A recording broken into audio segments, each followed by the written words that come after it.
Content warning. This podcast contains bones, blood, smut, and swear words.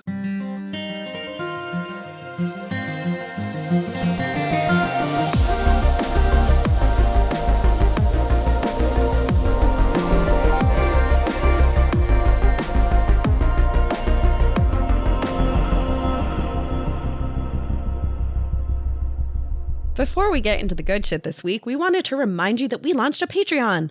For just a few bucks a month, you get extended games, brand new content, access to our notes and murder boards, and much more.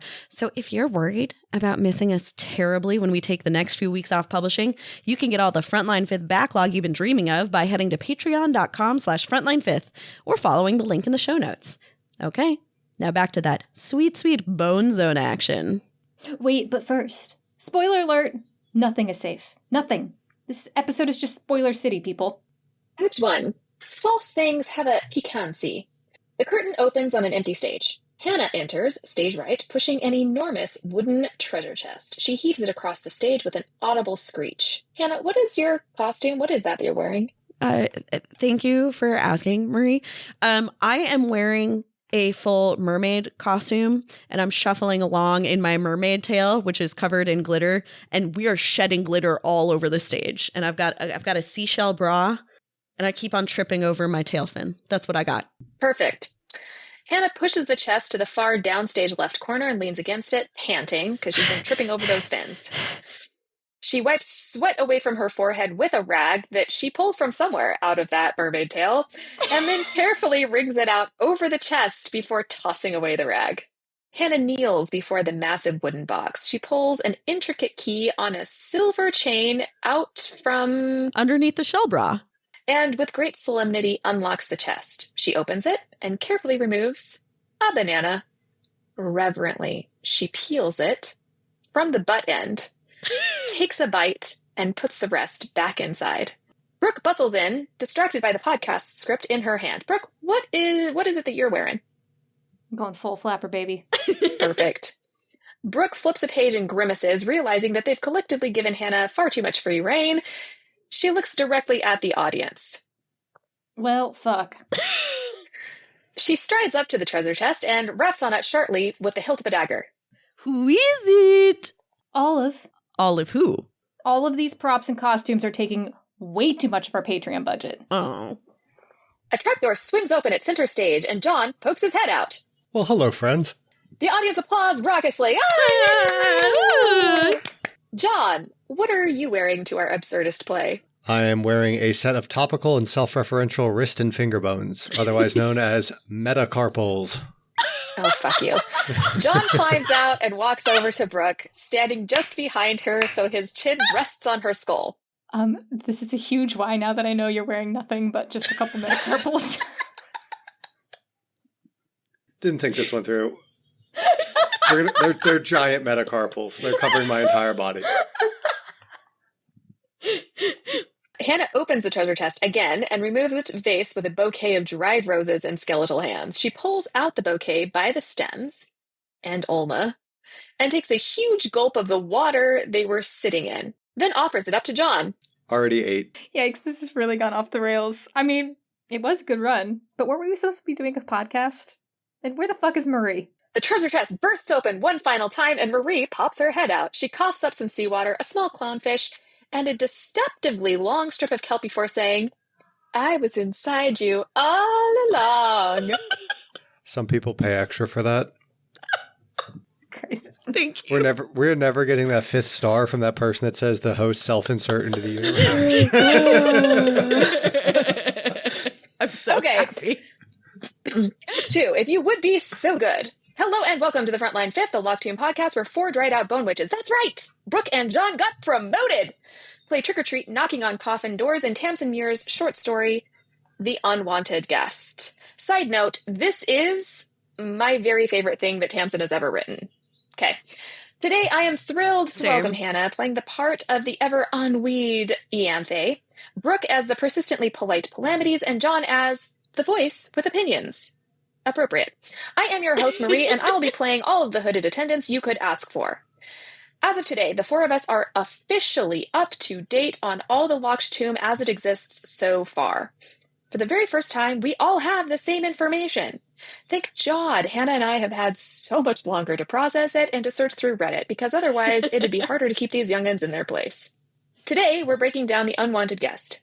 Hannah, can you tell us what the fuck is going on here in my favorite of Tamsin's short stories? This is an absurdist theater piece that is happening inside, as far as we can tell, of Ianthe's mind during the duel that happens in Nona the Ninth. So if you'll remember, Camilla challenges Ianthe Nibirius to a duel, manages to touch Nibirius's body, and Palamedes uses that as an opportunity to dart inside Ianthe, at which point they have presumably this completely insane set of interactions that we get to read about here as Palamedes and Ianthe do battle to find, the soul of Nibirius. Yeah, so before we start, I want to hear from Brooke and John. How was your first time inside Ianthe's brain? I have to say first that stuff like this is the reason I was extremely bad at literature classes in high school. This shit is my favorite. I can't even tell you. I'm so obsessed. This is why I made us all do costumes in the first part. It's just fascinating. Every little detail matters. I have the hardest time reading this stuff. But overall, the whole thing felt pretty sinister to me, for being honest. I just have here that I bet Brooke liked being inside Ianthe a lot more than me.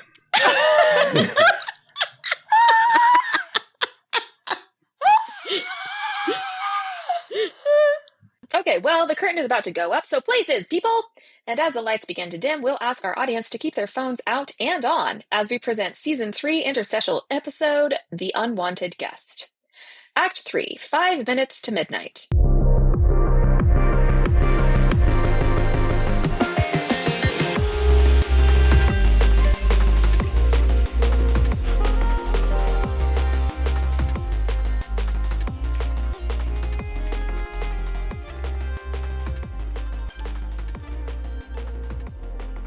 I love that that's a reference, too. You guys know that reference. John does.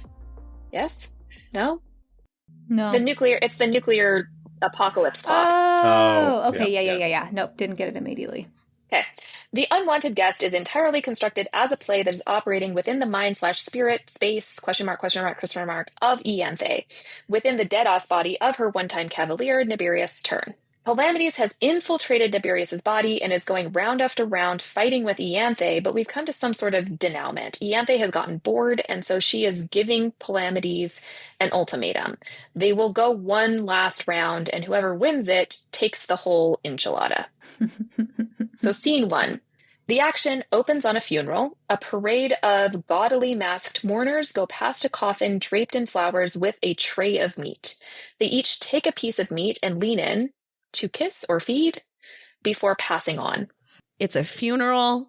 The eating is giving lictorhood and is giving third house and is also giving just visceral horror.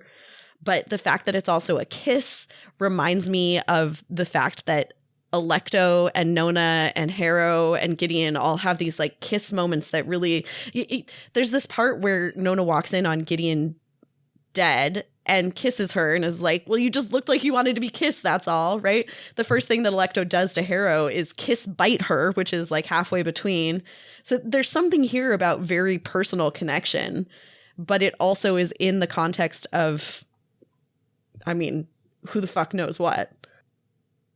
I think that part of what's going on here is very symbolic, I think, with Palamedes coming in. So the last mourner is Palamedes Sextus in a broken wooden mask. And I think the broken wooden mask is representing the fact that the pieces of Camilla, the pieces that Camilla picked up of him and then literally glued back together into part of a skull. And he waits until the coast is clear. He looks at the tray of meat and declines. Yep. Which you can read as declining traditional lictorhood as it's known. Or third house shit. Yep.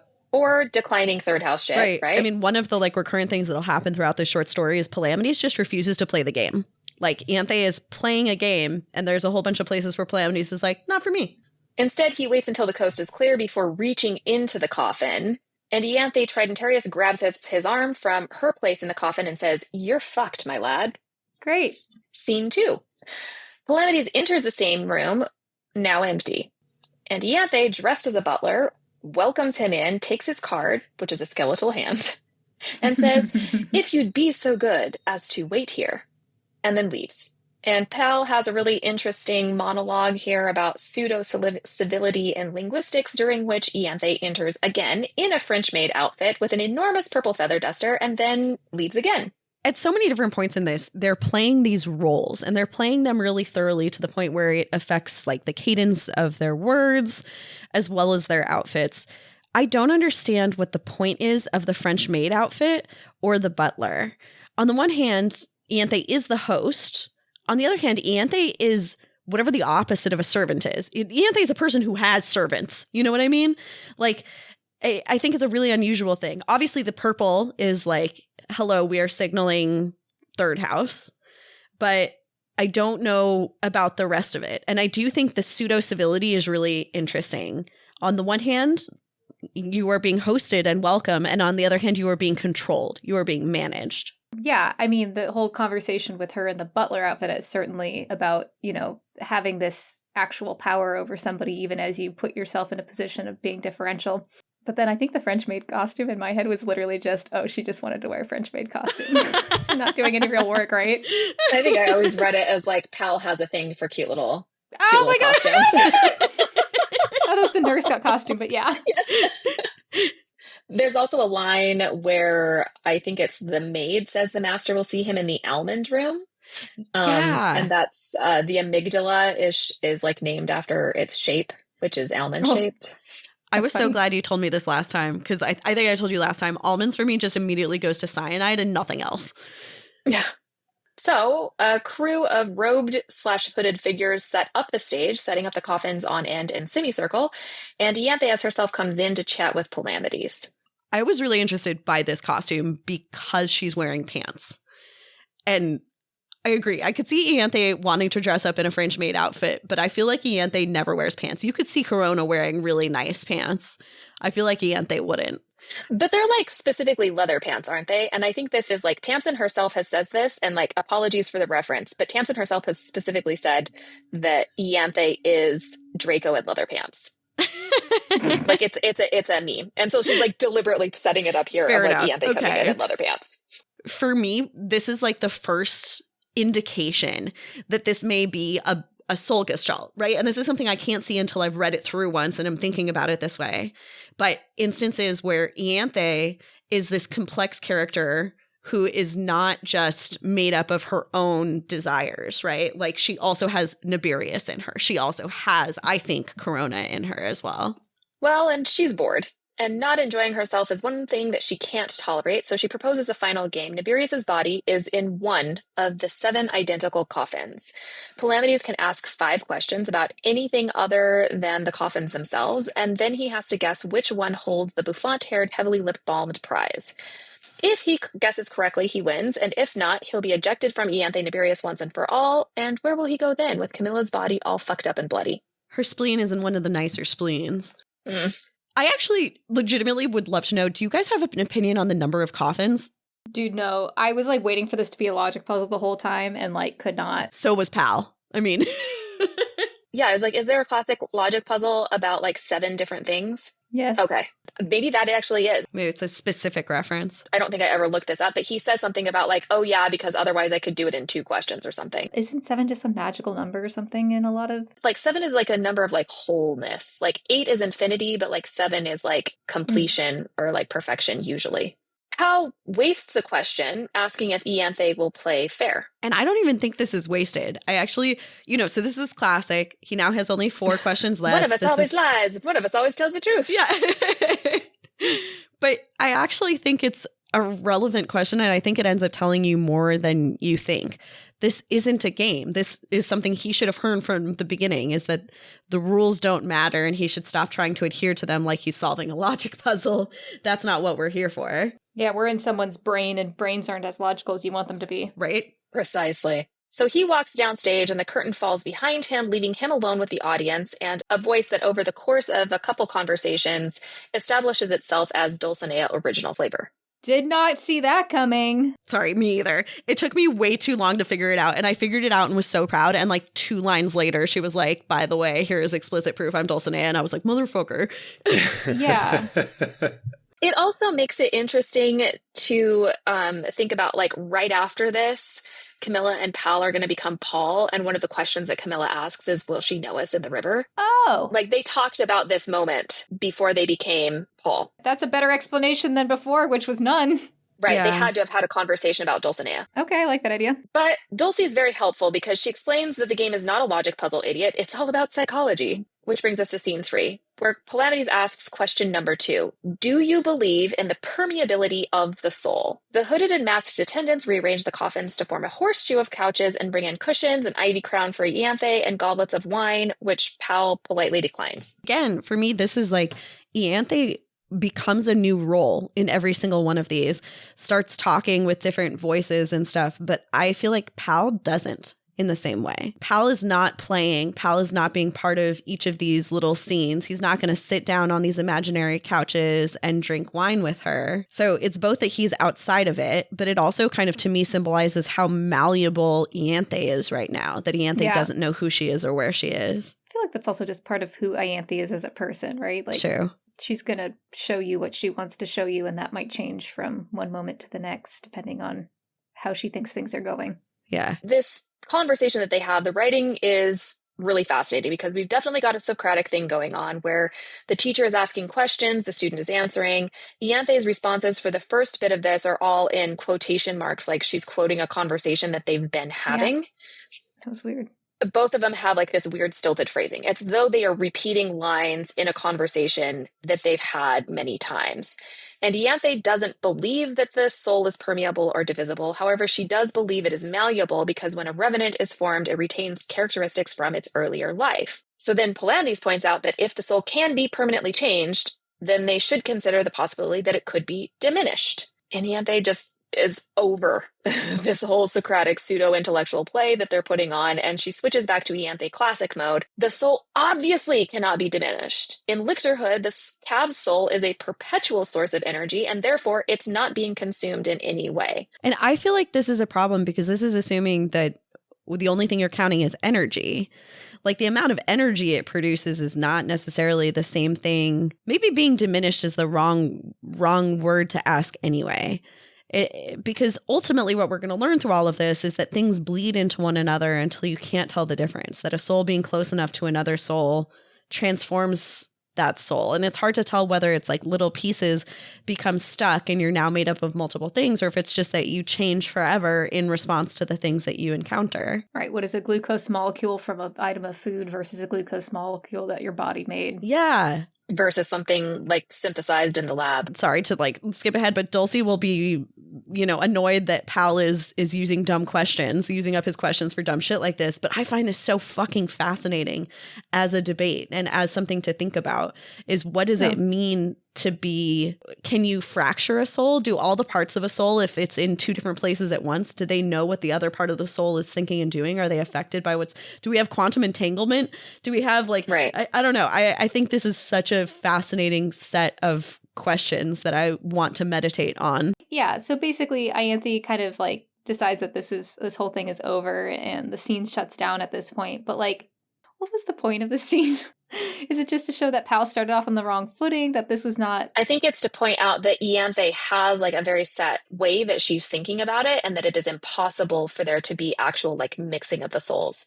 Like, I think the point of like, you're like, oh, this is all semantics. Like, what does it actually matter? And it's like, no, there's a difference between malleable of like Play-Doh that can take the impression of something and then it's different versus sculpting where you're taking away versus taking two balls of different colored Play-Doh and then making a new color. Yeah. And so it does matter, right? And like they have this argument about it where like Pal is like, oh, your thing about the soul is an eternal battery for Lictorhood is a dumb argument because what if it's just slow decay that you can't even see? And Ianthe is like, your best argument is that it happens in secret. And she says, you've never eaten a soul and I have, so I know way more than you do. And Pal is like, that's a dumb argument. Your dumb argument is just like, I've done it, so I know more than you. And she's like, yes, I declare the debate over. I also don't think it's a terrible argument, frankly, to say like of the two of us, I'm the only one who has had this experience. But it's also not the best argument. I just don't think it's like a complete trash argument. Is it this one or the next one where they talk about a diamond in a wine glass? It's this one, I think. It's funny because assuming God submerged the souls in the river when he did resurrection, right? Like he puts the bodies, or it's literally submitting a supposedly immalleable thing into the river. Mhm. That's a great point. This could go back to the whole devils thing. Yeah. If they're changeable diamonds, right? Or if they're not diamonds at all, right? If they're actually malleable or changeable when they get corroded over time. But that's not what diamonds are, right? That's pressures. Right, but it's Ianthe's argument that it's a diamond in a wine glass. And Paul is saying it's a rock, right? It's slowly over time it gets worn down, or it changes, or its nature is fundamentally altered by the experience that it's having. It's not a diamond, it's a pearl. Didn't they used to do that? That was like a weird fucking thing that was like rich people. You'd Pearls put in wine glasses. Cleopatra did that. The move, guys, is raspberries in champagne. It puts bubbles. Nucleation points. Yeah. To your question, though, Brooke, like what the point is, I think the point of this scene is not for Pal or Ianthe, but for us, the reader. Yeah, to me, that's what that is. It honestly is like she kind of wants, I would love to see her write a textbook about necromancy. I would straight up read like her didactic textbook about how necromancy works. Wait, the academics would read a textbook? Oh, shut up, Okay, John. you know what? Pal walks downstage to speak with the voice, and she says she's letting you pull her into long, complicated debates, so you'll feel like you're getting the upper hand. And instead, the voice suggests that Pal try asking Ianthe questions, because everything here is Ianthe, except, like Calamities points out, the part that's Nibirius. So now we get to scene 4. The coffins are now in a different order, so Pal asks question number 3. Do you regret the murder of Nibirius Turn? And the robed figures all slap their coffins once, and Ianthe says, ooh. What did you guys think about this? Just out of curiosity, like when you read this question from Calamities, what do you think Ianthe would respond, would feel? Oh, I don't think she had regret. Right? Yeah, I don't. My immediate reaction was no. Okay. Yeah. Great. I was like, I don't know that this deserved an ooh. I think the ooh was because he asked a personal question. You're right? like, As oh, you're opposed to trying. Good try, philosophical pal. thing. Yeah. Ooh, you're digging. Looking for tea. So then the attendants stack the coffins to make barriers or podiums facing one another, and Calamity starts playing the role of prosecutor, which seems to surprise both of them. And they have an argument. Ianthe says the Cav's job is to die for the necromancer, and Calamities retorts that the Cav's job is to protect the necromancer, and the only thing Bab's death protected was Ianthe's ambitions. To which Ianthe says, I am my ambitions. And Calamities says, you just pay whatever is asked, never stopping to check the price tag. And Ianthe says, the cost is the cost. Blood always has to be shed. I feel like this is actually kind of a brutal indictment of... I feel like Ianthe potentially would actually take this harder than she is showing here. She likes being someone who's incredibly logical. I think she's someone who wouldn't want to be the kind of person who gives things away that she didn't have to. And having just finished Nona the Ninth, there's this moment in the tunnel right after they become Paul, where Paul is basically like, come with us, you can be redeemed. Nibirius Turn doesn't have to be dead. And Ianthe says, there was another way after all. And basically also says, you can't do anything about it. I've gone too far. And then just pieces out. And it feels like a really sad moment to me, actually, where Ianthe is almost seeming like it's the bitterest I've ever seen Ianthe. There was another way. But it goes back to how they both went about lictorhood, because Ianthe went through and was like, I can see what the cost is. I'm so smart that I can figure out how to do it without having gone through all just from the theorems themselves, without having to see like the challenges. And then additionally, Hal was doing the same thing and saying the cost is never going to be worth it. Right. But Ianthe went into it and was like, okay, well, that cost sucks, but I can do it. Totally true. Pal is like, I refuse to do the Evulsion challenge. Like, Pal was not willing to sacrifice Camilla, like, was not willing. And they end up achieving a version of lictorhood in the exact opposite way. Ianthe literally stabs Nibirius through the back, whereas Pal asks for consent. Like, it's just a very different energy. To kill them both. Yeah. Yes, good point. Mm-hmm. And they talk about Babs, who was a tepid, domestic, profoundly boring soul. This honestly made me love Babs a little bit more and feel so bad for him. And loyal to Corona to a fault. They talk about how Cavaliers are matched on the third, which is assigned at birth, trained to be the perfect Cav. And he wasn't assigned to Ianthe, but to Corona, and he was assigned at birth because he had to be the perfect cav, so he became the perfect pet. It's the only safe way to do things. And if they wasn't, they would have made him, which is just a crazy... How something. insidious is that? That's so fucking creepy. Right. So let's imagine, like, how do you, if you're given an Ortis... How do you make it into Noberius' turn, who is quote-unquote the perfect? I have suspicions because you'll notice that Noberius's eyes are weirder than everybody else's. And so I don't think that, again, that this is an original thought that I have had. I think it's a thought. Necromantically made.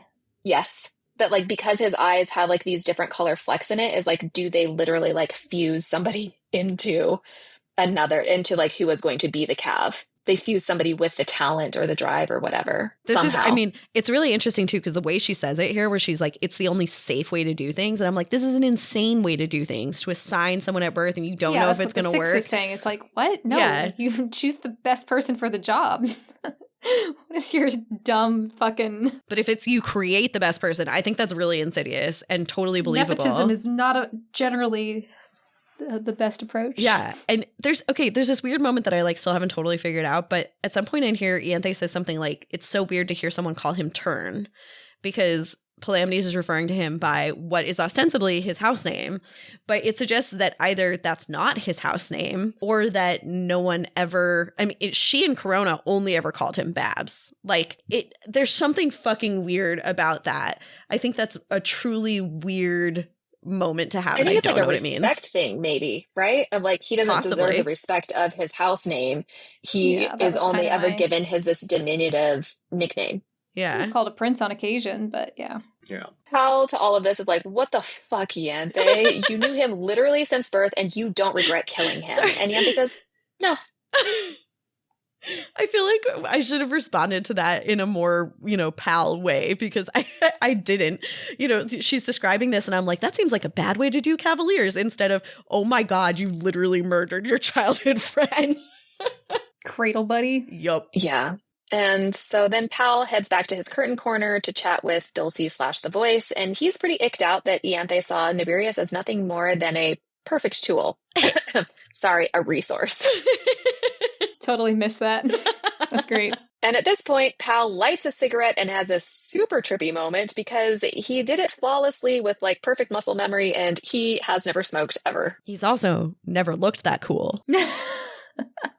You were confused, John? No pro-smoking propaganda here. We are now at scene 5. The coffins are again rearranged, and it's time for question number 4. When we were back at Canaan House, what did you make of Gideon, Nav? Ianthe is surprised.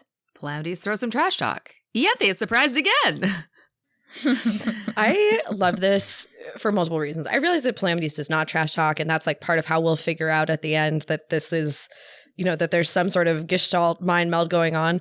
But I feel like Palamedes would throw trash talk, and he wouldn't even know he was doing it. I feel like Pal's the kind of person who would subtly say something about how you didn't study enough, but like it's not to make you feel bad. He just is. It's just an stating observation. A fact. Yeah. The worst kind of trash talk. Facts. Undeniable. He reminds me of Tim Duncan from the NBA for trash talk. Apparently, Tim Duncan, they called him the big fundamental. He was just like a very technically sound power forward / center, depending on who you ask. Anyway, his trash talking apparently was super quiet, and it was like really demoralizing. Like he would block your shot, and he would just like be like, "Nice try, ooh, almost got me." Like and then That's just rough. like that type of stuff, just like hit you with like these like these nice little like just quiet things where it's like you can't even get mad. You're just mad at yourself. Yeah. I also like the version of trash talk where you do it basically like it's the version of I'm not mad, I'm disappointed. Basically, you're like, oh, that's okay. I'm sure you can get it next time. Like, No defense against just plain trash encouragement. Yep. I like trash encouragement. That's great. The attendants rearrange coffins to form the bounds of a dueling floor. They bring Ianthe an ornate rapier, and Palamedes again politely declines the rapier offered to him. I really am just such a fan of this structure where like Ianthe keeps trying to play a game, offer him some wine. He's like, no, thank you. I don't drink. And she's like, well, that's not helpful. Like, okay, let's play this game with this duel. I offer you a sword. And he's like, no, thank you. I don't duel. and she has to just like adjust. And instead the attendants are dueling, which I feel like they're not prepared for. So I love that. Nor would be Calamities. Though now I'm kind of curious now that we've like kind of, you know, gotten some clues as to what's going to happen here, whether it would have gone better than he thought. Oh, Yeah. maybe. That's actually very interesting, Brooke. Like, would Calamities have been able to duel in this context? He can light a cigarette in this context. The other thing is, like, for me, this one is an obvious, like, tip that this is mostly Babs' opinions, the structure of it, not just what's being said, but the fact that it is in the context of a duel and specifically a duel. Because I feel like Ianthe is down to stab someone through the heart, but Ianthe is not a dueler. Like, Babs took pride in his weird performative little dueling shit. The other thing is, I'm straight up unconvinced that Ianthe noticed Gideon at all while they were at Canaan House. Like, literally at all. I feel like Ianthe was not paying attention to Cavaliers because she does not give a fuck about them. They are tools, perfect tools. Can we just talk about them? That means Babs put Ianthe in a French maid outfit, probably. Oh my god. Maybe. What a great insight. Oh my god, that actually makes so much more sense than anything else. And also made her the butler at the beginning, too. Like, well, Yeah. this is like, Ianthe would never be polite, right? Isn't that something that comes up later? Ianthe would just like never be polite. And whereas Babs actually is, he's a professional. He's a consummate professional. He would have, you know, appropriate butler energy. Yes, correct. Oh, I like that, John. Well, in any case, the hooded attendants have to face off against Ianthe one at a time while Calamities and Ianthe talk. Each attendant is successively disqualified for shitty form more or less immediately. Who are the hooded attendants exactly? Like, I straight up think it's just vibes. Yeah. But it's vibes. a good question, actually. Like, that's actually a great question, Brooke. Are they the souls of something meaningful, or is this basically just background dressing in the same way the boxes are in this like black box theater of theirs? I think they're just like the weird pieces of Ianthe and Nibirius's psyche. Ianthe says she was intrigued by Gideon. Everyone else was so scripted. Gideon was tugging visibly at her leash. Very much not the brand. So much was off. Her sunglasses, her very obvious hots for Corona, her swordsmanship, which was too good for a ninth cav, but not good enough for a real cav, her lack of dueling knowledge. Ninth House Cav Slam out of nowhere. Massive slam on Ninth House Cavs out of nowhere. Like, this phrase is just, you're like, Tamsin, you fucking troll. She wandered around like she was the protagonist, and we were all there to give her something to look at. Fucking fantastic. so good. Well, especially, So good. especially in the context of this weird little short story that's in this like theater of the absurd world, to have it be like a meta call out is so perfect. To have metafiction like- embedded is, I love it. Yeah, this is already metafiction, and this is metafiction within the metafiction. Yeah. Like, how many walls have we busted through? Which is the you're just a little baby because you're only like 18 layers deep in the metaverse. One of my favorite pieces of this is she's like, if they had showed up with like a literal bone construct cavalier, it would have been more like usual than what Gideon was. Probably. Pal wants to know if Ianthe underestimated Gideon, and Ianthe thinks she estimated her just right, which is bullshit, but that's fine. It's bullshit. It also is interesting because I like the context here is that, again, I don't think Ianthe noticed Gideon at all at Canaan House. But what Ianthe has been doing is hanging out with Kiriona for the last, 6 months or whatever? Like, this is actually in the context now of interviewing an Ianthe who, in theory, knows Gideon quite well. Yeah.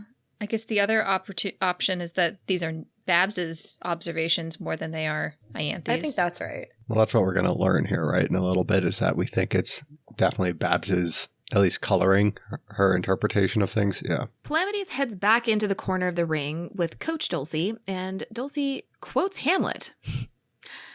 And he asks her, is that from something? And she says, yes, it's complicated. My wife and I have that conversation every time I reference something.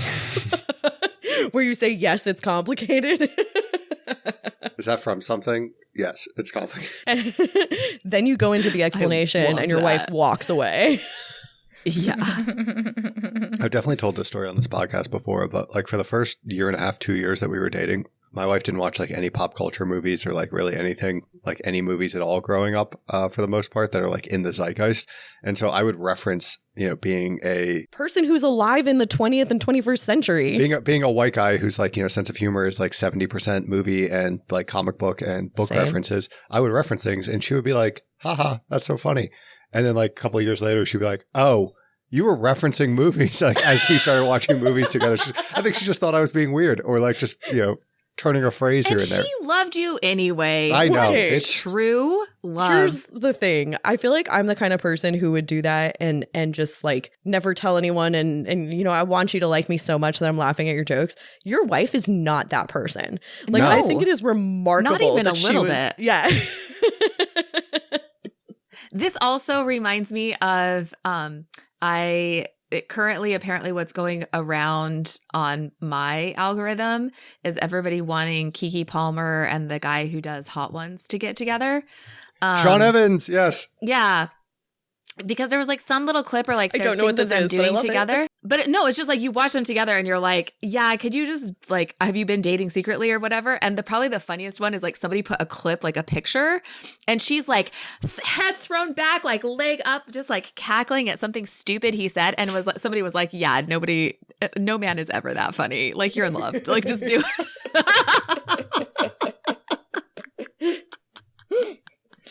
And I was like, yeah, that's about right. Anyway.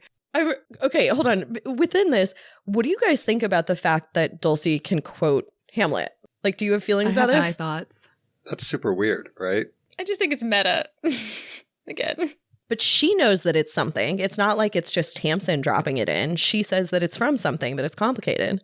My theory is that she has crossed the river and talked to other ghosts and is coming back to talk to Palamides. We do get final details that confirm that this voice is Dulcinea, even though Palamides says there's no way for you to have traveled here, even via the river, because where here is in Bab's dead brain with Ianthe. As one Whatever does. that means. Not sure where that puts me on a map at all. Right, but it's like, it shouldn't be close to the river. Why not? The body's dead. Yeah, maybe, but... Point taken. It's complicated. Clearly, one thing that I feel like I am growing to understand more and more on this reread of this book is how much people think they know about the river versus how much they know. Nothing. It's a big Dunning-Kruger kind of energy.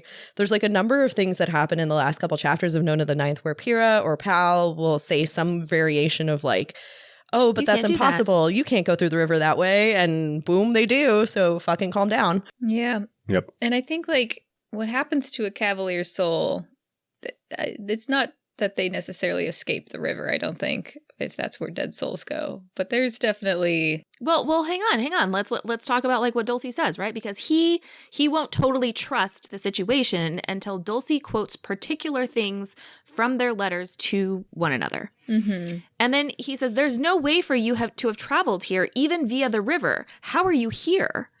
And she says, I gambled on the truth, then I died. You died again? I'm not allowed to tell you. It was something awful, in the old sense of the word.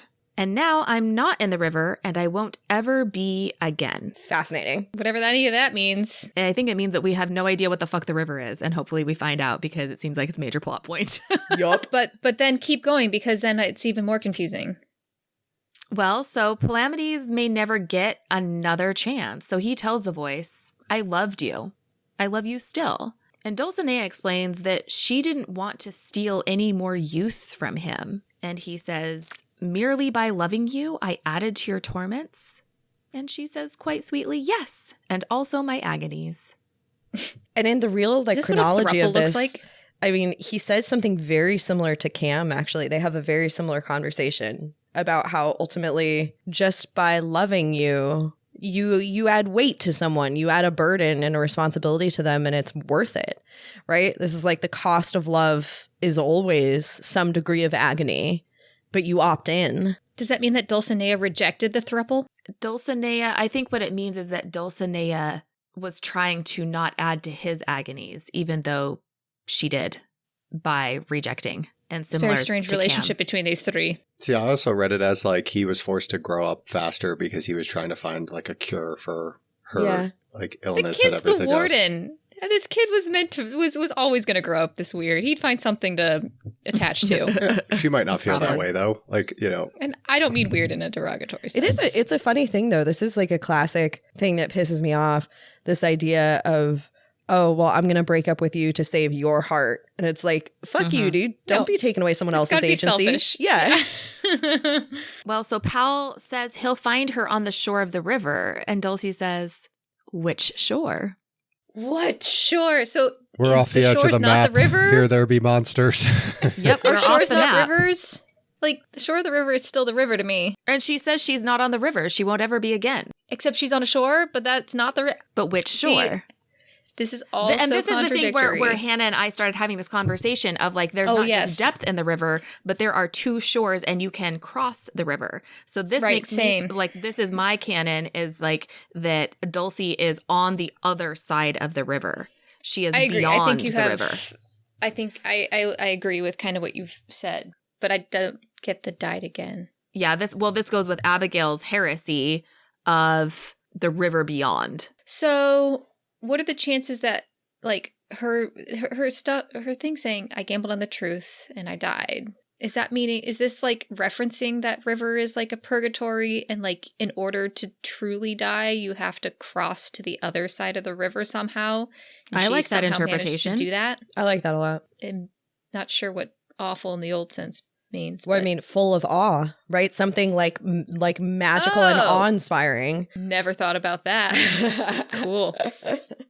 Shit, I can't remember. Was it John who brought up that like virtually every culture has a river you have to cross? You get the sticks, you get the like, this is very classic. And this helps me a little bit. I mean, so I told you I had missed this entirely. I was really just thinking about the stoma. It is fascinating to me that there is a shore at all. I think part of this was that like I was so colored by Sabriel, by the Abhorsen series, which is something that I really love. That I was thinking of. me too, probably. Yeah. Oh, that you travel with the flow of the river. Exactly. That's where it's coming from, isn't it? Okay, see, I'm not alone. This is great. Thank you, Frank. There is a literal shore that you can stand on this river that has like sticks and pebbles and shit that they at various points reference and use. It's a river with a shore. It has a riparian zone. Thanks. Ecology. Yeah, there's an ecology of the river. Love that. This is so funny because the three of us are all like molecular biologists and all of us were like, wait, No, what? I am more of an ecologist. I than am a more of an molecular ecologist as biologist. well. You guys are microbiologists. This is, Hannah went straight. What did he just say? That's right. Okay, maybe just me then. Occasionally I have to lob a science word in so people also think I'm smart. He's a biology degree. Pal asks if he can see Dulcinea, and he says she's perfect. And he quotes the book of Daniel here, which is a good question of how the fuck does he know the book of Daniel? Yeah, I think this is really interesting because it's one thing if you're like, Dulcie goes to the other shore, hangs out with Cassiopeia. They're just doing like Station 11, hanging out and reenacting Shakespeare plays on the other shore of the river, which is what I would be doing probably. But that doesn't explain how Pal knows ancient content. Yeah, this whole thing is so weird because Blood of Eden, right? Like their names are Great point. literal fragments of references because it's been lost to time and space, and maybe like the Nine Houses are slightly better at bookkeeping and keeping track of references, but it doesn't seem like it. Like we really haven't gotten that much of an Well, indication. they don't get to have that context. It's been wiped. So I agree. Like all these references are pulled from. It's almost like it's like the sum of human experience, right? Like some of like the greatest works of like human artistry. It's really weird. Like we get fragments of references throughout the series to like old things, but this is the first time where it's just like full in context quotes that are referential to the source material, which is super weird. I think that's actually a really important point, John, because so one, you're right. Blood of Eden has retained some of this information. They decided it was important and sacred. Fine. It seems like the Nine Houses maybe did not retain that information, didn't have it originally, or it's just not considered important. But Tamsin loves to throw in references. We know that. Loves a meme watch. But this is presented differently intentionally. And you're right. It is, I think it's in quotes in the text. It's in quotes. It's in quotes in the text. You guys, So what this thing from Book of Daniel is describing is an angel. What is an angel? An angel is a messenger. Yes. Sorry, I love this so fucking much. Describing an angel, saying that she's perfect. She's a messenger from across the river, from like basically from heaven, right? From a place that you cannot access otherwise. AIM, MSN. Great point. Ugh, Tamsin wants us to understand something here, and I'm not sure I fully have it yet. I think she's giving you crumbs, but not necessarily puzzle pieces. They are mangled puzzle pieces. They're shredded puzzle pieces. Scene 6. The coffins are yet again rearranged, and we are back for our final question. If Babs had been killed early, would Ianthe have sacrificed her sister to become a lictor? And the attendants slap their coffins, and they rearrange the coffins to make 2 benches and a table. Palamedes and Ianthe sit and play cards. And this time he actually is playing the game. Yeah. This is in his wheelhouse. Yeah, that's true. Cards is closer to something he's willing to play. This is just something I just noticed. So there are 2 instances where the attendants slap their coffins. It's this question, and then I think it's the one where did you regret killing Babs? That's right. Yep. However, on that one, Ianthe goes, ooh. And on this one, she does not. And I think there's an interesting discrepancy between how the attendants respond to this. Right? The attendants are not just an extension of Ianthe. They're like, or maybe they're revealing something internal about her rather than just what she wants. You know, they're not under her control, I guess is my point. Critical hit.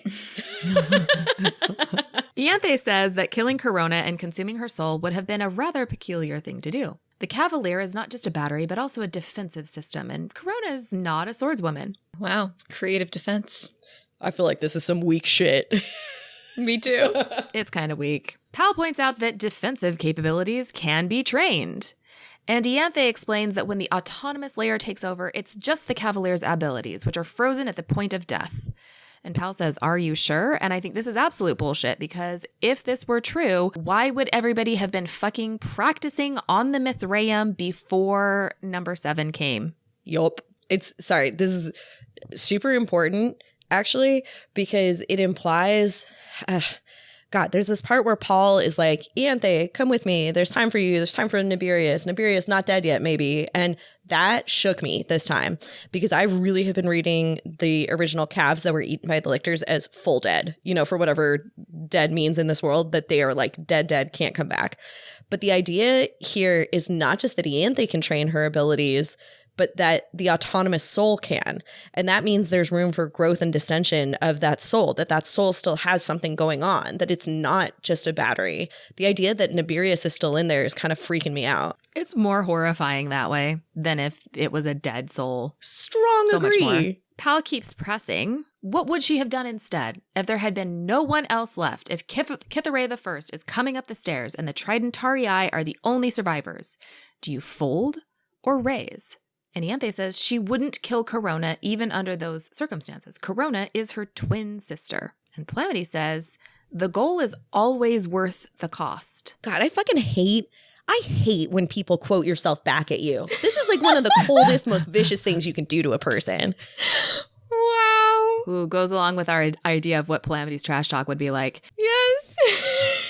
It's just debate master. Ugh. So since the goal is always worth the cost, logically there are 2 possibilities. Either there are costs that even Ianthe Tridentarius won't pay, or Coronabeth herself is part of your goal. Ianthe slaps down her final card. The game is over. It's time for Palamedes to pick a coffin. And Palamedes asks for one more question, a yes or no question. And if Ianthe can answer it at all, then he will surrender. He asks, do you know where Nibirius Turn's body is? Ianthe doesn't answer. They each walk to one end of the row of coffins and slowly start opening the doors, while Palamedes does the traditional Hercule Poirot end of whodunit monologue. I do love this trope. I feel like we should do this more in real life. It's my favorite. I love it so much. It's never this easy. It requires editing. Maybe I could do this so in dumb, my it's closet. brilliant. No, let's be it's just clear. dumb. This is actually every like science presentation in the end is laying out the whodunit. That is a very okay, sad you make a good point. scientific project that is not exciting. You can make it exciting though. You can definitely make it exciting, but also more importantly, you lay it out as though it was something you knew all along and wasn't something you spent 7 years dicking around trying to figure out. Like fucking up left and right. Yeah, that's the thing. And then one day, that's funny. Palamides lays out the discrepancies. Pal's purple tie. Purple isn't a color he wears. Pal lighting up a cigarette. He's never done that in his life. Ianthe's knowledge of how Gideon fought at Canaan House. She never watched Gideon fight. And Pal's disturbingly new love of trash talk. Good for him. Growth is important. Mm-hmm. I do want to point out something interesting about this lighting up a cigarette is that isn't something that Nibirius would have known either. Good point. Why? Well, he didn't smoke. Didn't take it up until after she met Augustine on the Mithraeum. Why do we not know that he wasn't smoking beforehand? Or is this just something that only the Mithraeum had? The only thing we know that he didn't smoke anytime we saw him on Canaan House. So at the very least, he wasn't like addicted to cigarettes because we would have seen him smoking periodically, or it would have been mentioned. But it definitely, like, the reaction that Ianthe has when she first sees Augustine smoking is like, ooh, power play, smoking a cigarette on a space she definitely station. didn't smoke beforehand. I do like the idea that this is like Ianthe bleeding in. It's not just Babs. I was gonna say, do we even think the 9 houses have cigarettes? Like they don't even have paper. Like do they have They don't have fresh food. Do they have They a knew cash what it crop? was, though. I think it is relevant that she looked at it and knew what it was. Yeah. I'm Yeah, just I don't picturing think they Augustine have with like tobacco. a large, like there's a large room on the Mithraeum that's basically just a Yeah, wherever they get their magic fruit and vegetables and meat from. it's just a giant humidor with like 1,000 years of cigarettes and cigars and stuff in there. But in short, Ianthe has knowledge she couldn't have. It's Bab's knowledge in her mind. And Palamides has knowledge he couldn't have because it's Ianthe's knowledge leaking in because they are so closely entangled in this liminal space. Pal is familiar with this phenomenon because he has started acquiring memories that aren't his while living in Camilla's body. Souls are permeable. When they are close together, they bleed, they mingle, they contaminate each other. When a lictor absorbs a cavalier's soul, they start to mix. There is no body. I just want to know what our newbies think about this. Maybe that's why Curiona's kind of a bitch now. Say more. She picked up Harrow's bitchiness. I like that. I do like that. And in return, Harrow now likes ass jokes just a little. I mean, how do you react to something that flips essentially the entire concept of and framework of lictordom on its head, right? Like the diamond in the wine glass versus, I don't know, whatever metaphor you want to use for soul permeability, but A rosé? sure, yeah, a nice red blend. I don't know. It's that's crazy, and also it does, I think, give more credence to like Alecto is so angry because like part of John's soul during the whole thing was just anger, right, and vengeance and everything else. And also it's weird. And I was thinking about this before we started. And also like the RBs are in a weird spot too because they're consuming planet souls, right? Like that's what they've been doing this entire time is consuming like baby planet souls. And so is there like are they just going crazy from like weird bleed over, right? And then I love this. Harrow's got 200 children's souls in her. Or at least their imprints. Yeah. There's all kinds of weird implications for this for the rest of the series. Yeah. Well, because the way that this ends, right, is that they all go down, because remember there's 7 coffins. So they've all opened a coffin, and Palamides leaves Ianthe staring at the last coffin, not opening it, because there isn't a body in any of the coffins. There is no separate and intact Nibirius to find, because there is instead a new grafting, a new creature, Ianthe Nibirius. Dun, dun, Boom, boom, dun. boom. So one of the things that actually we had a couple listeners write in about this. I don't know what time is anymore, but about the idea that the lictors that we meet, Mercymorn and Augustine, all of these people are not the people that they were on Earth. Yeah, and not just because they were resurrected, but also because of this. Exactly. And that like Pyrrha comments on this herself. She basically says she's not the person, like she's missing parts of herself. But she describes it as missing parts of herself. And the truth is that she probably also has gained parts of whoever Gideon was. Although that's also a complexity that we can go into because Pyrrha and Gideon are weird. But I love this idea that also that Jod is potentially transformed by Alecto, that Alecto is transformed by Jod. And all of this I see largely as partially a metaphor of how how you interact in the real world, that the people that you meet leave imprints on you that stay forever, that I'm a fundamentally different person than I was a year and a half ago because I spend every weekend with you guys, right? Like that actually ends up being something that you carry with you absolutely forever, for better or for worse. For worse in my case, obviously. I think that goes without saying. What? Hanging out with us isn't good? I'm offended. Excuse you? Mm-hmm. I'm so upset. I'm going to go cry. No, I will not take it back because it was funny. But I and because merely she by never being said an loved- unkind word unless it was very funny. Well, it's time for a game. Act 4. Awful. Disqualified.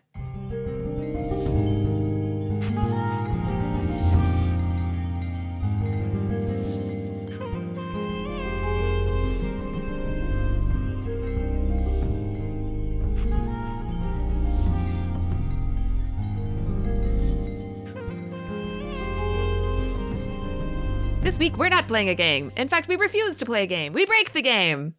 We're still kind of playing a game. Instead of a game, we're going to make up a completely batshit story word by word. Yup, you're welcome. Yeah, fuck this. This was bad. This was bad. I'm so Fuck sorry. This, it was bad. Never again in Planet Awesome. In That's Planet great. Awesome. Instead, we're going to play a similar game. This game is called The Stakes Have Never Been Higher. And it goes like this. We're going to go in the same order.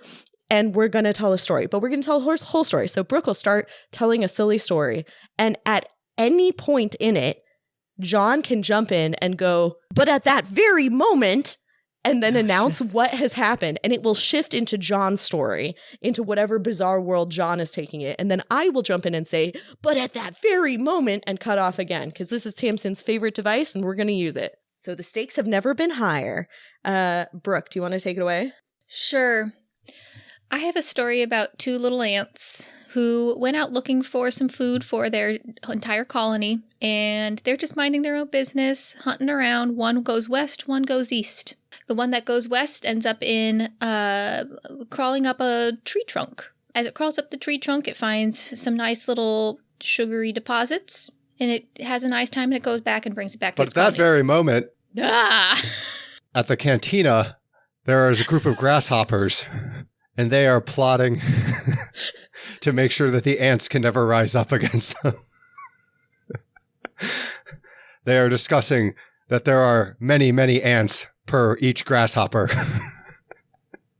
And that if the ants ever band together, the grasshoppers would lose their way of life. And so they must keep their tiny grasshopper boots on the neck of the ants.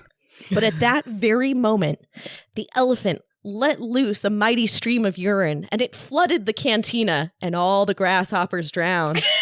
The elephant, not noticing that this has happened, walked along sedately, leaving a trail of little bloops of water that would later be harvested by other ants who were okay with drinking elephant urine. Luckily, there were other elephants around to tell the elephant that she was leaking, because nobody wants that. But at that very moment, the ant that had gone east had found, accidentally started crawling up the elephant. And although elephants look like they have, very tough hides, what actually happened was that the ant bit her right on the ass. And she, did this big trumpeting, and, ran straight towards her herd.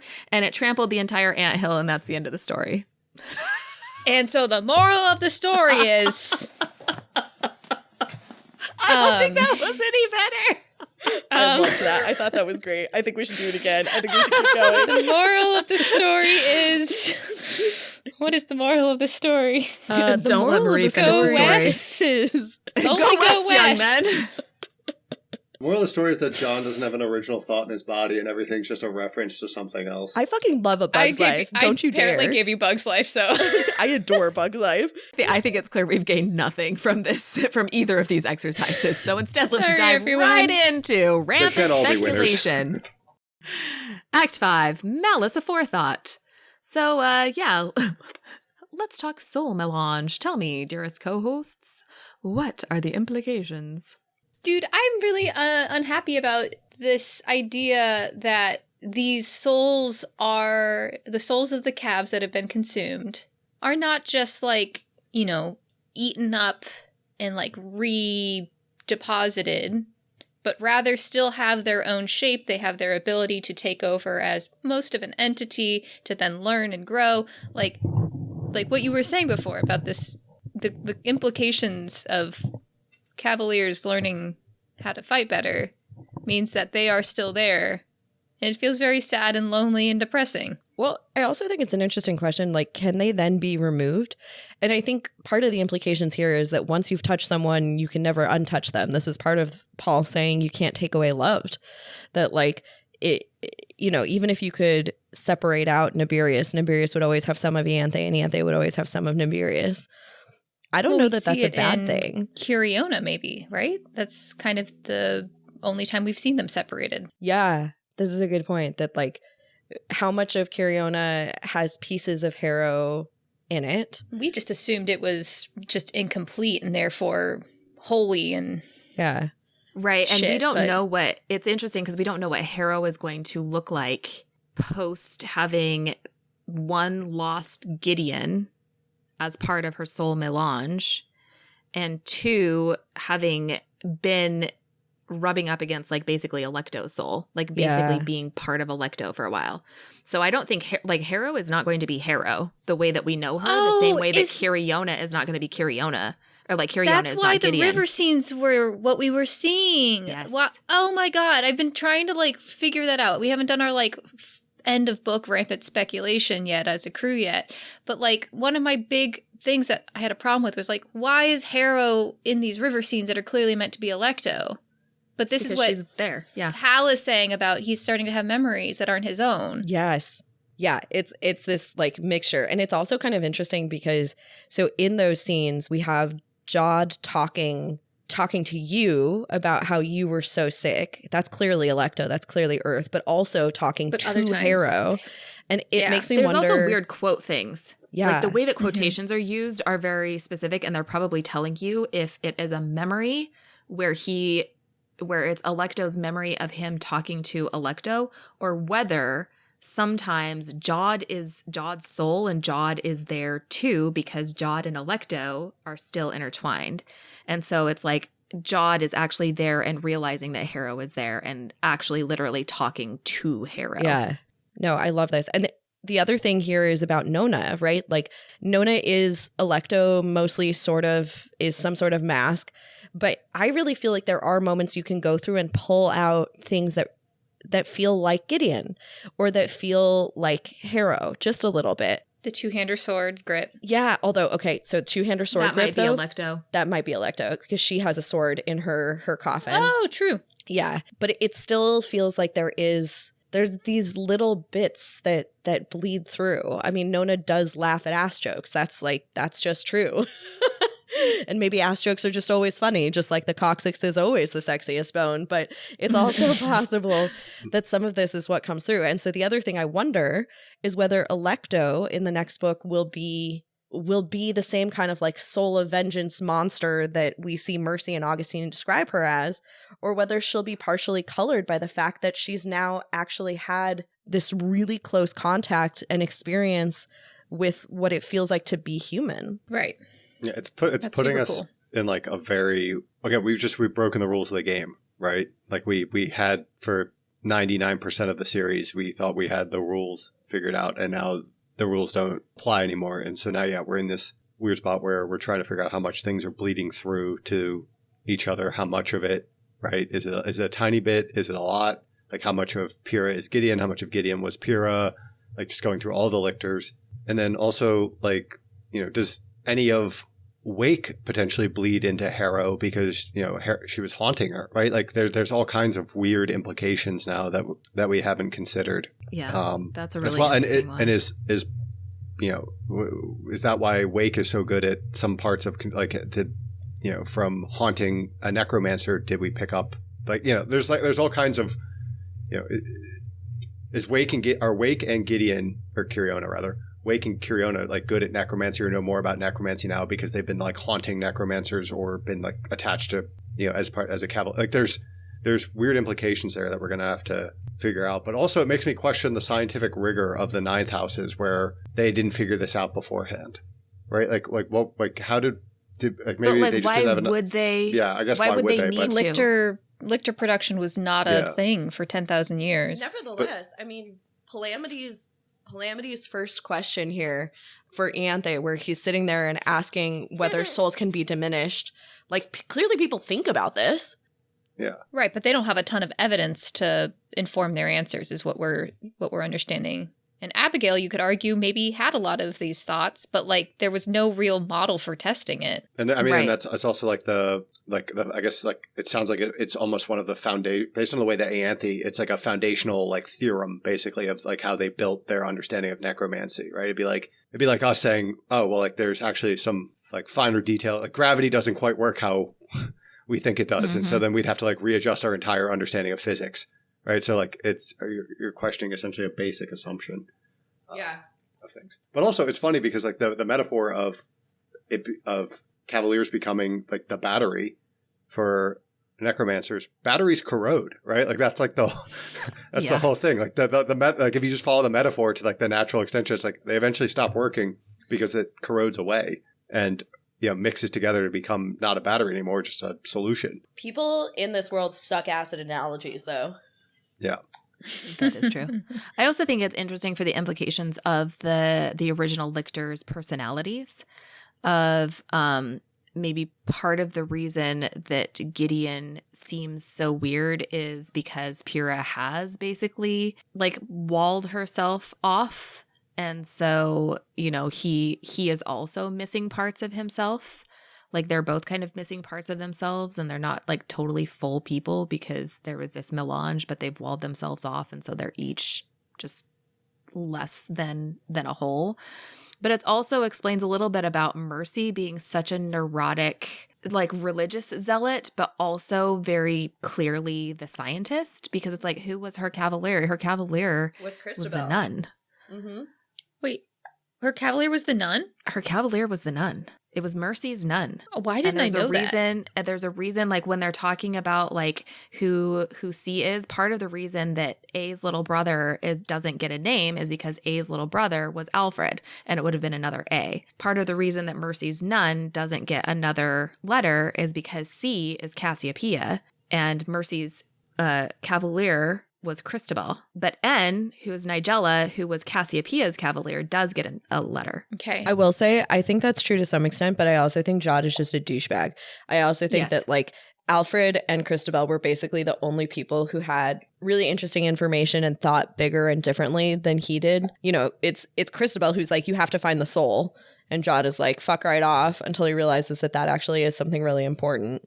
I don't know. I think he diminishes them because he's like intimidated by them. But it is also true that the double letter would completely trash our ability to understand these stories. Right.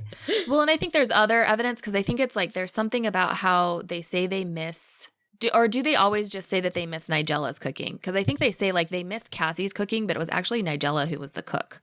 It's like Nigella who has the recipes in the first book in Canaan House, and then when Jod is talking about missing somebody's cooking, he's missing Cassie's cooking. So that's like more evidence. Like there's little like blurbs everywhere that like with the lictors, they were merging and turning into these other kind of people. How delightfully fascinating would this be in the context of, sorry, two things here.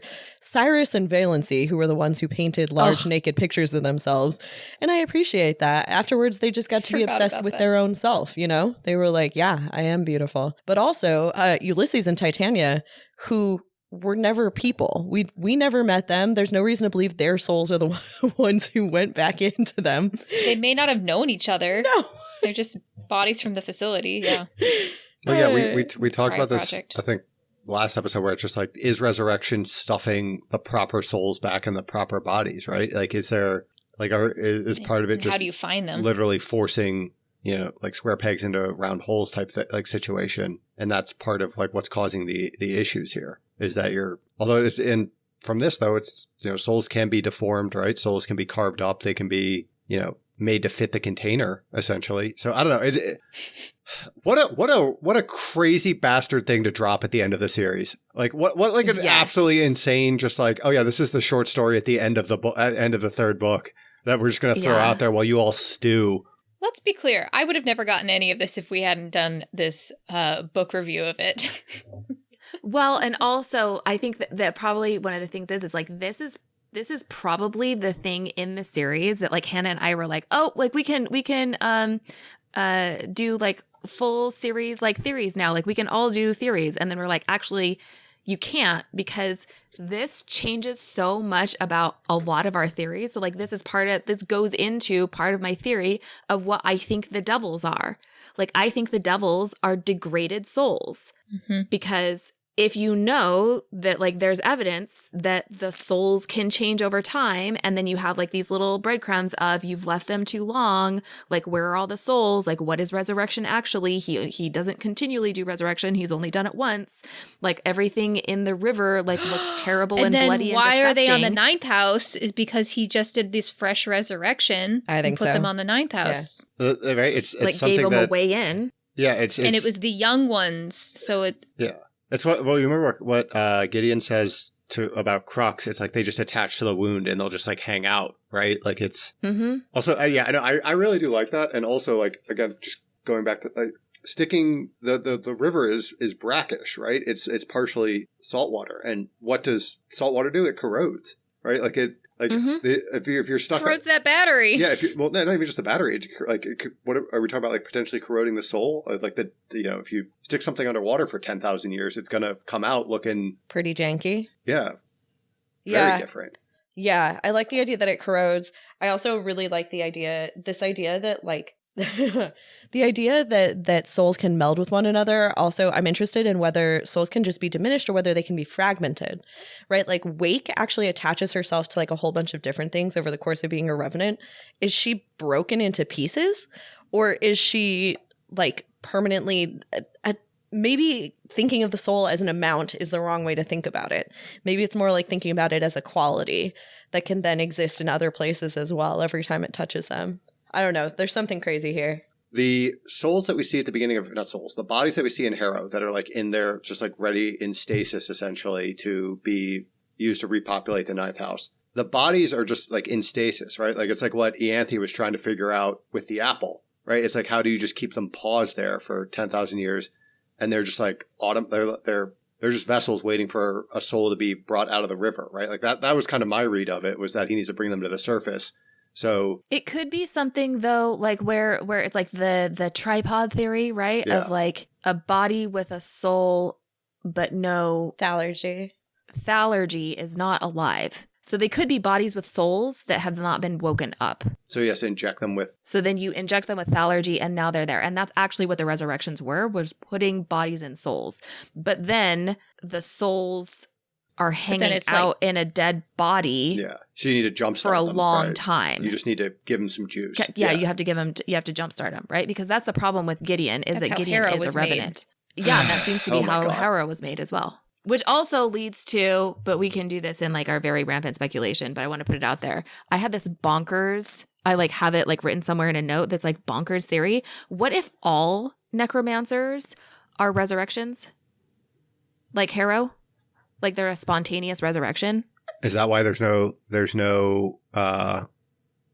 They have access to the river. there's no necromancers outside of the nine houses? It's all. You have to be born on a Thanergy planet or something and get that little juice plus a misplaced soul. Or they're all resurrected. They're all like resurrected It's souls. like that jump. that was like my bonkers theory, is that they're a spontaneous resurrection. And Okay. that's how you get a necromancer. Okay, I have a crazy thing based on this. We had my favorite speculator among our emails, and I'm sorry, I've just fucking given up on emails. Thank God for John. But we had this person who came in hot with the idea that there could have been a triplet situation with the Tridentarii.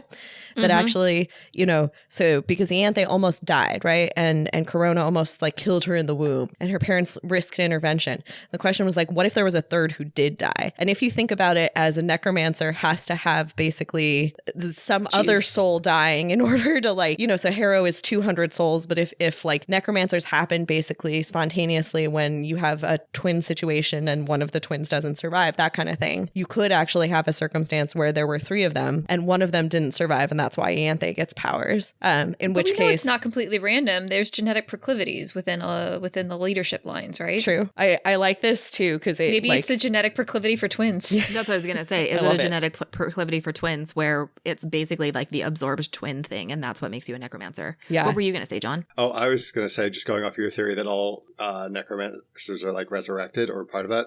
It just reminded me of Jod goes to see Kitharea when there's a miracle at Rhodes and she becomes a necromancer. Is the miracle that like, we don't know what the miracle is? Yeah, I'm saying like, could the miracle have been that like she was the first non-resurrected necromancer? Like that. That is where I'm spiraling at this point. That is such a deep deep. I don't hate that. Yeah. But I will say that we think that Anastasia is second gen as well, and that she would have been there before Kitharea was. Yeah, but Anastasia's her own situation. Anastasia is interesting, yeah. Well, and Cyrus. Cyrus also would have been second gen. Jesus Christ. Sorry, we will, I swear to God, and before we actually do our full murder boarding, I will get my shit together to basically make an enormous chart of what Marie and I think is just truth, like doesn't need to be debated, is actually what happened. It is our own canon of what is going on. It's the canon house. Because we spent, because it's the canon house. Canon house of cards? I don't know. There's something there. Yeah. No, this is phenomenal. Yeah, I don't know if you guys have started like listening to like the spoiler sections, but a lot of this is in the spoiler sections too. Especially early on where we go off on who we think Anastasia is and timelines and stuff. I have not, because I thought it would be fun content for me and Brooke.